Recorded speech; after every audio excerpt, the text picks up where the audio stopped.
چترال کی خوبصورت وادی کیلاش میں 4 روزہ سالانہ مذہبی تہوار اپنی تمام تر رنگینیوں کے ساتھ اختتام پذیر ہوا۔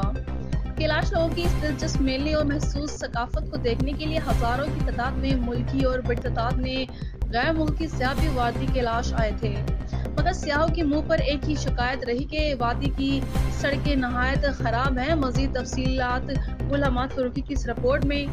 جی گل حماد فاروقی آگاہ کیجیے گا۔ کیلاش قبیلے کا سالانہ 4 روزہ تہوار چلم جوش اختتام پذیر ہوا۔ یہ میلہ وادی رمبور سے شروع ہوا، ایک دن وہاں منایا گیا اور 2 دن وادی بمبوریت میں منایا گیا۔ چوتھے روز وادی بریر میں اختتامی تقریبات منعقد ہوئے۔ اس رنگا رنگ مذہبی تہوار کو دیکھنے کے لیے ہزاروں کی تعداد میں ملکی اور کثیر تعداد میں غیر ملکی سیاح بھی آئے تھے۔ کیلاش لوگوں کا کہنا ہے کہ اس میں وہ دعائیں بھی مانگتے ہیں۔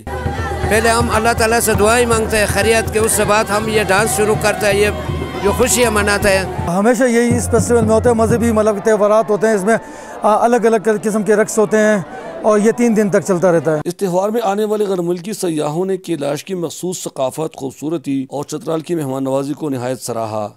Pakistan ladies are beautiful. Your children are angels. It's basically, as I know, it's a culture and a festival you celebrate since 3,000 years. میلے میں آنے والے سیاحوں کو ہمیشہ سے یہ شکایت رہی کہ وادی کیلاش کی سڑکیں نہایت خراب ہے۔ 13 سال تقریباً ہو گئے اور یہ روڈ جو ہے نا اس طرف۔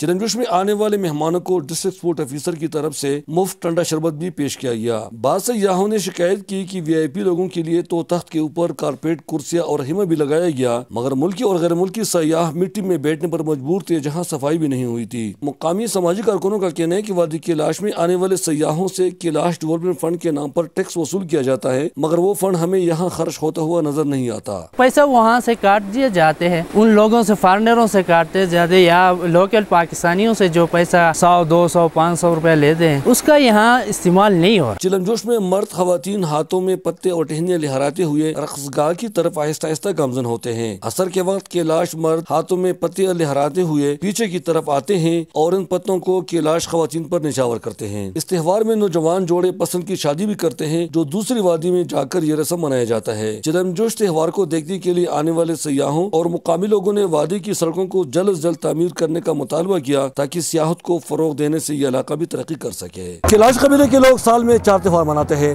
چلم جوش ان کا سب سے بڑا تہوار ہے، مگر کورونا وائرس کی وجہ سے جب لاک ڈاؤن رہا ملک میں تو یہ تہوار 2 سال نہیں منایا گیا۔ اب تیسرے سال نہایت جوش و جذبے اور شوق سے منائے جا رہے ہیں، جس کو دیکھنے کے لیے ہزاروں کی تعداد میں ملکی اور سینکڑوں کی تعداد میں غیر ملکی سیاح بھی آئے ہوئے ہیں، مگر ہر آنے والے سیاح کی زبان پہ ایک ہی شکایت ہوتا ہے کہ سڑکیں خراب ہے اور ان کو کئی گھنٹے سڑک پہ انتظار کرنا پڑتا ہے۔ مقامی لوگوں کے ساتھ ساتھ سیاح بھی یہ مطالبہ کرتے ہیں کہ وادی کیلاش کے سڑکوں کو بہتر کیا جائے تاکہ سیاحت کو فروغ دینے سے یہ علاقہ بھی ترقی کر سکے۔ اخوندزادہ گل حماد فاروقی، وادی کیلاش، بمبوریت، چترال۔